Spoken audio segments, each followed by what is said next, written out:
வரலாறு நம் மீது ஒரு கடமையை திணித்திருக்கிறது நண்பர்களே. இந்த வத்தலக்குண்டு நகரத்தில் இருந்து கொண்டு சொல்லுகிறேன். இந்த மண் எப்படிப்பட்ட மண் என்பதற்கு ஒரு உதாரணம் சொல்லுகிறேன். கப்பலோட்டிய தமிழன் ஐயா வ.உ. சிதம்பரம் பிள்ளை அவர்கள் சிறைக்கு செல்கிறார். ஆயிரக்கணக்கான மக்கள் சென்று அழுகுரலோடு அவரை வழி அனுப்புகிறார்கள். துடித்து போகிறார்கள், வேதனைக்குள்ளாகிறார்கள். சில ஆண்டுகள் கழித்து அவரை சிறையில் இருந்து விடுதலை செய்கிறது வெள்ளையன் அரசு. வரவேற்க ஆள் இல்லை. சிறை வாசலை விட்டு வெளியிலே வந்த வ.உ.சி தனிமையாக நிற்கிறார். அப்போது அவரை வரவேற்க சென்ற ஒரே ஒரு நபர் தொழுநோயால பாதிக்கப்பட்ட சுப்பிரமணிய சிவா அவர்கள். அந்த சுப்பிரமணிய சிவா பிறந்த மண் தான் இந்த வத்தலக்குண்டு என்பதிலே எனக்கு மிகப்பெரிய பெருமை இருக்கிறது. அப்படிப்பட்ட தியாகத்துக்கு சொந்தக்காரர்கள்லாம் பிறந்த இந்த மண்ணில இன்னைக்கு தமிழகம் தலை நிமிர தமிழனின் பயணம் நடக்கிறது என்றால் நமக்கெல்லாம் பெருமைதான். இந்த கூட்டமும் இந்த கூட்டணி கட்சிகளும் ஆர்ப்பாட்டமும் பாரதிய ஜனதா கட்சியின் உற்சாகத்தை எல்லாம் பார்க்கும்போது இதே காளியம்மன் கோவில் திடலில் இன்னும் 6 மாதங்களில் அதிமுக பிஜேபியின் வெற்றி விழா கூட்டமும் இங்கே நடைபெறும் என்பது அதற்கு முன்னுரை எழுதுவதாகத்தான் இந்த நிகழ்ச்சி தெரிகிறது. இங்கே புரட்சி தலைவரின் புரட்சி தலைவி அம்மா அவர்களின் தொண்டர்கள் இங்கே இருக்கிறார்கள். தென்னிந்திய ஃபார்வர்ட் பிளாக் கட்சியினுடைய தொண்டர்கள் நிர்வாகிகள் இருக்கிறார்கள். தமிழ் மாநில காங்கிரஸ் இங்கே இருக்கிறது.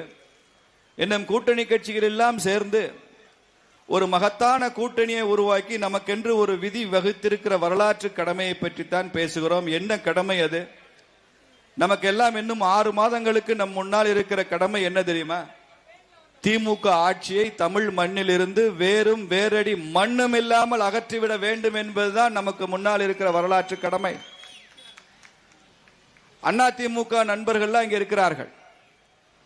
ஒரு அதிமுக தொண்டனை கேட்டால் உங்கள் அரசியல் இலக்கு என்ன என்று கேட்டால் திமுகவை ஆட்சியிலிருந்து அகற்றிவிட வேண்டும் என்பதை தனது கனவாக லட்சியமாக சொல்லுவான். ஐயா எடப்பாடியாரின் ஆட்சி வர வேண்டும் என்று சொல்லுவான்.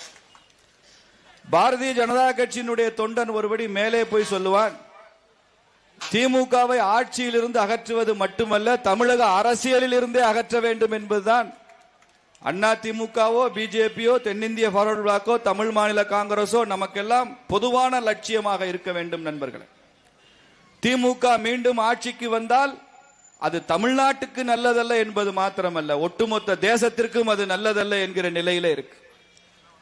சொர்க்கத்தில் இருந்து இன்று நம்மை எல்லாம் ஆசீர்வதிக்கிற ஒரு தலைவர் இருக்கிறார் என்றால் ஐயா பசும்பொன் தேவர் அவர்கள் என்று நம்மை ஆசீர்வதித்துக் கொண்டிருப்பார். அவர்தான் ஒரு முறை ராஜாஜியிடம் சொன்னாராம். ராஜாஜி சொன்னார், இந்த திமுகவை நாம கூட்டணியில சேர்த்து கொண்டால் ரொம்ப சுலபமாக நாம் தமிழ்நாட்டில் ஆட்சிக்கு வந்துடலாம், காங்கிரஸ் தோத்து போகும் என்று சொன்னாராம். அப்போ ஐயா பசும்பொன் தேவர் ராஜாஜியிடம் சொல்லும் போது, ஐயா திமுகவை கூட்டணியில் சேர்த்து கொண்டால் நமது ஆட்சிக்கு நல்லது, ஆனால் திமுக ஆட்சிக்கு வந்தால் அது தமிழ்நாட்டிற்கு நல்லதல்ல என்று அன்றே எச்சரித்தவர் பசும்பொன் தேவர். இன்னைக்கு அதைத்தான் பார்த்து கொண்டிருக்கிறோம். 4 வருஷமா தமிழ்நாட்டிற்கு நல்லதல்ல திமுக ஆட்சி வருவது என்பதைத்தான் பார்த்து கொண்டிருக்கோம். ஆனா திமுகக்குன்னு ஒரு ஜாதகம் இருக்கு. அதுதான் நமக்கு ரொம்ப மகிழ்ச்சி அளிக்கிற ஒரு ஜாதகம். ஒரு முறை ஆட்சிக்கு வந்து விட்டால் மறுமுறை ஆட்சிக்கு வராத கட்சி தமிழ்நாட்டில் திமுக ஒன்றுதான், வரவே வராது.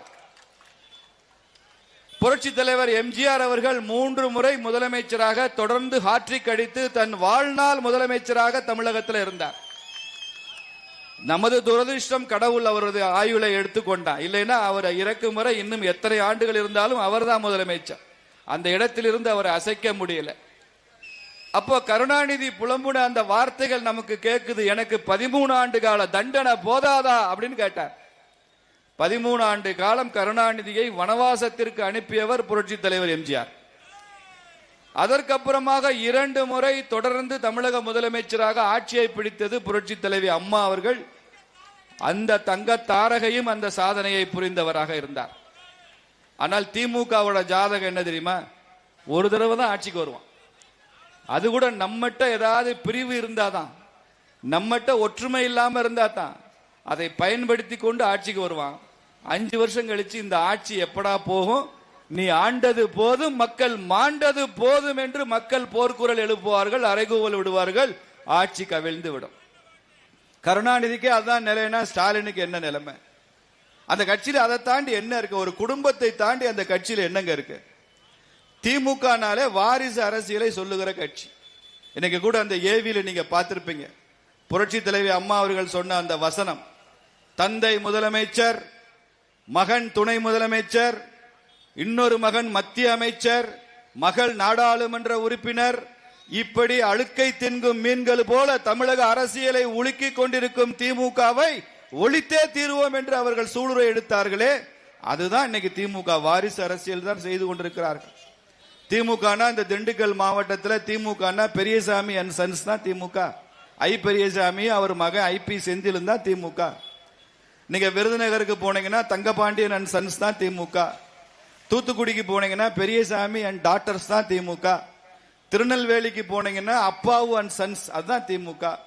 திருச்சிக்கு போனீங்கன்னா KN நேரு அண்ட் சன்ஸ் அதுதான் திமுக. அந்த பக்கம் விழுப்புரம் பக்கம் போனீங்கன்னா பொன்முடி அண்ட் சன்ஸ், தஞ்சாவூர் பக்கம் போனீங்கன்னா TR பாலு அண்ட் சன்ஸ், இன்னும் கொஞ்சம் வடக்க போனீங்கன்னா ஏவா வேலு அண்ட் சன்ஸ், அவ்வளவுதான் திமுக. Duraimurugan and sons. ஒட்டுமொத்த தமிழ்நாட்டுக்கும் அப்ப என்னன்னு கேக்குறீங்க? Kalaignar and sons and great sons and great grand sons, அவ்வளவுதான் திமுக. முடிஞ்சு போச்சு. தாத்தா மகன் பேரன் கொள்ளு பேரன், இவ்வளவுதாங்க திமுக. இதே வத்தலக்குண்டுல திமுகவுக்காக கொடி தூக்குன தொண்டன் இன்னைக்கு எங்க இருக்கான்? திமுக ஆட்சிக்கு வர வேண்டும் என்று சொன்ன, பார்வையிட்ட, சிறையில் சென்ற, லத்தி சார்ஜ் வாங்கின, வழக்குகளை சந்தித்த திமுக தொண்டன்லாம் எங்க இருக்கான்? திமுகவை அண்ணா அவர்கள் காலத்திலிருந்து ஆட்சிக்கு கொண்டு வர வேண்டும் என்று நினைத்தவர்கள் எல்லாம் கருணாநிதி காலத்தில் ஓரங்கட்டப்பட்டார்களே. தனது குடும்ப வாரிசுகளுக்கு மாத்திரம் முக்கியத்துவம் கொடுத்து ஒவ்வொரு மாவட்டத்திலும் அந்த மாவட்ட செயலாளர்களுடைய குடும்பத்திற்கு மாத்திரம் முக்கியம் கொடுத்து நடக்கிற கட்சி தானே திமுக. இன்னைக்கு தமிழக ஜனநாயகத்தில் வாரிசு அரசியல் இல்லாத ரெண்டே கட்சி, ஒன்னு அண்ணா திமுக, இன்னொன்னு பாரதிய ஜனதா கட்சி. ரெண்டுலயுமே வாரிசுகள் இல்ல. எடப்பாடியார் 5 வருஷம் முதலமைச்சரா இருந்தார். எடப்பாடியார் வாரிசா வந்தாங்க? இல்லையே. ஜெயலலிதா அம்மாக்கு வாரிசே இல்ல. அவங்க எல்லாம் நினைச்சிருந்தா, எம்ஜிஆர் நினைச்சிருந்தாருன்னா ஒரு தத்து புள்ளை எடுத்து வாரிசு அரசியலை உருவாக்கி இருக்கலாமே. அறிஞர் அண்ணா அவர்களுக்கு தத்து மகன் இருந்தார். அவர் நினைச்சிருந்தா மகனையே முதலமைச்சராக்கி இருக்கலாம். கருணாநிதி பக்கத்திலே போயிருக்க முடியாது. அண்ணா அவர்கள் ஜனநாயகவாதியாக இருந்ததால் தான் கருணாநிதி சர்வாதிகாரியாக இருக்க முடிந்தது. இந்த மாதிரி ஒரு திமுக செய்கிற அராஜகத்தை எங்கே பார்க்க முடியும்? இன்னைக்கு தமிழ்நாடு தலை நிமிரணும். எப்படி நிமிரும்? ஒரு தடவை துரைமுருகன் ஐயா சொன்னாரு, இடுப்பில் கட்டி இருந்த துண்டை நாங்க தோல்ல போட வச்சது திராவிட மாடல் ஆட்சி தான், எங்க திமுக தான் சொன்னார். இவங்க வந்ததுக்கு அப்புறம் தான் இடுப்புல கட்டின துண்டை தூக்கி தோல்ல போட்டானா. இடுப்புல கட்டின துண்டை தோல்ல போடலைங்க, இடுப்புல கட்டின வேட்டி அவுந்தது கூட தெரியாம தெருவுல கிடக்குறான் பாருங்க சாராயம் குடிச்சிட்டு. இதுதான் திமுக ஆட்சி. இடுப்புல கட்டின வேட்டி விழுந்தது கூட தெரியாம தமிழனை குடிபோதையில் வைத்திருக்கிற ஆட்சி திமுக ஆட்சி. இன்னைக்கு இந்தியாவிலே அதிகம் பேர் குடிக்கிற ஆட்சி தமிழ்நாட்டில் தான் இருக்கு. அதிக குடி நோயாளிகள் இருக்கிற ஆட்சி தமிழ்நாட்டில் தான் இருக்கு. தீபாவளிக்கு மாத்திரம் 750 கோடி ரூபாய்க்கு டாஸ்மாக் வித்ததுன்றான். அதுல தமிழ்நாட்டிலேயே மதுரை மண்டலம் தான் அதிகம், 170 கோடி. நம்ம கோயம்புத்தூரே 150 தான், சென்னையே 150 கோடி தான் குடிச்சிருக்கான். மதுரைக்காரன்னா வத்தல குண்டும் சேர்ந்து தான் 170 கோடிக்கு நாம தான் முன்னணியில் இருக்கிறோம் என்றால் இது எத்தகைய தமிழ்நாடு உருவாகி கொண்டிருக்கு. இந்தியா பூரா 1 லட்சம் பேருக்கு 12 பேர் தற்கொலை செய்து கொள்கிறார்களாம். தமிழ்நாட்டில் 1 லட்சம் பேருக்கு 26 பேர் தற்கொலை செய்து கொள்கிறார். இந்த ஆட்சியில வாழ்றதை விட செத்து போறது நல்லதுன்னு நினைச்சிருக்கான். எல்லாத்துக்கும் தற்கொலை செய்வது அதிகம், குடிநோயாளிகள் அதிகம், சைக்காட்ரிக் ட்ரக் மனநோய் மருந்துகள் விற்பனை இந்தியாவிலே தமிழ்நாட்டில் தான் அதிகம். அவ்வளவு சைக்காட்ரிக் ட்ரக் விற்குது. சட்டம் ஒழுங்கு பிரச்சனை அதிகம், லாக்அப் டெத் அதிகம், பள்ளி கல்லூரி வளாகங்கள்ல பெண்களுக்கு பாதுகாப்பு இல்லாத தன்மை அதிகம். ஏங்க ஒரு 25,000 பேர் கூடின கூட்டத்தில் 41 பேர் செத்து போயிட்டான்னா இப்படி ஒரு ஆட்சி நடக்கலாமா? அன்னைக்கே நீ ராஜினாமா பண்ணிட்டு போயிருக்க வேண்டாமா இந்த அரசாங்கம்? உத்தரப்பிரதேசத்தில் யோகி ஆதித்யநாத் பிஜேபி முதலமைச்சர் இருக்கிறார். கும்பமேளாக்கு 50 கோடி பேர் போறாங்க. 50 கோடி பேர் கலந்து கொண்ட நிகழ்வில் கும்பமேளால ஒரு சின்ன அசம்பாவிதம் இல்லை, ஒருத்தருக்கு காயம் ஏற்படல, உயிரிழப்பு என்ற பேச்சுக்கே இடம் இல்லை. 25,000 பேர்ல 41 பேர் செத்துட்டான்னா இப்படி ஒரு ஆட்சி தேவையா தமிழக மக்களுக்கு? அரசியல்னாலே மக்கள் உயிரை காப்பாற்றுவதான, உயிரை எடுப்பதில்லையே. அதனால் தான் சொல்லுகிறோம், தமிழகம் தலைநிமிர இந்த தமிழனின் பயணத்தில் ஐயா நயினார் நாகேந்திரன் அவர்கள் எல்லா மாவட்டத்திற்கும் சென்று வருகிறார். எல்லா மாவட்டத்திற்கும் செல்லும் போதெல்லாம் எழுச்சி மிகுந்த வரவேற்பு, கூட்டணி கட்சிகளுடைய வரவேற்பு. இதுல ஊடகங்களையும் திமுகலையும் அண்ணா திமுகவுக்கும் பிஜேபிக்கும் கூட்டணி ஜெல்லாகல. உங்க கூட்டணி இருக்கா? உங்க கொத்தடிமை கூட்டணியே இருக்கும் போது எங்க கொள்கை கூட்டணி இருக்காதா? அண்ணா திமுகவுக்கும் பிஜேபிக்குமான கொள்கை கூட்டணி இருக்காதா? கொத்தடிமை கூட்டணி நிக்குது. எங்க அங்கே காங்கிரஸ் டயர் எப்ப கலண்டு போக போகுதுன்னு தெரியல. இங்க அண்ணன் திருமாவளவன் ஒரு மாதிரியா பேசிட்டு இருக்கிறார், அந்த டயர் எப்ப கலண்டு போக போகுதுன்னு தெரியல. திமுக நண்பர்களை சொல்கிறேன், கூட்டணியை பற்றி நீங்கள் கவலைப்படாதீர்கள். அண்ணா திமுக பாஜக கூட்டணி தமிழகத்தில் 200 இடங்களில் வெற்றி பெற போகிற கூட்டணி என்பதிலே நாங்கள் திரும்ப திரும்ப சொல்லுவோம். அங்கே சின்னம் ரெட்டை இலை, இங்கே சின்னம் தாமரை மலர். திமுகவுக்கு சொல்லிக் கொள்கிறோம், இலையும் மலரும் சேர்ந்து எழும், உதய சூரியன் சோர்ந்து விழும் என்பதுதான் வரக்கூடிய சட்டமன்ற தேர்தலில் பாரதிய ஜனதா கட்சி சொல்கிற செய்தி. இலையும் மலரும் சேர்ந்து எழும், உதய சூரியன் சோர்ந்து விழும். இந்த ஆட்சி அகற்றப்பட்டாக வேண்டும். தேசிய ஒற்றுமைக்கும் ஒருமைப்பாட்டிற்கும் எதிராக இருக்கிற திமுக ஆட்சி அகற்றப்பட்டாக வேண்டும். இந்து மதத்தையும் இந்து பண்பாட்டையும் இந்து சென்டிமெண்ட்ஸையும் இழிவுபடுத்துகிற ஏளனம் செய்கிற இந்த திமுக ஆட்சி அகற்றப்பட்டாக வேண்டும். தன் குடும்பம், தன் பிள்ளைகள், தன் வாரிசுகள் என்று மாத்திரமே நினைத்து ஆட்சி செய்கின்ற, அரசியலிலே முக்கியத்துவம் கொடுக்கிற இந்த ஆட்சி அகற்றப்பட்டாக வேண்டும். பெரியோர்களை, தலைவர்களை மதிக்க தெரியாத இந்த ஆட்சி அகற்றப்பட வேண்டும். லாக்அப் டெத்துகளுக்கு காரணமான இந்த ஆட்சி அகற்றப்படணும். 3 போலீஸ்காரன், 4 பேர் போலீஸ் ஆபீசர் செத்து போயிட்டாங்க. ரவுடிகள் அடிச்சு காவல் அதிகாரிகள் செத்து போனது இந்த 4 வருஷத்துல 4 அதிகாரிகள். காவல்துறைக்கே பாதுகாப்பு இல்லையே, இந்த காவல்துறையினால் எங்களுக்கு என்ன பாதுகாப்பு?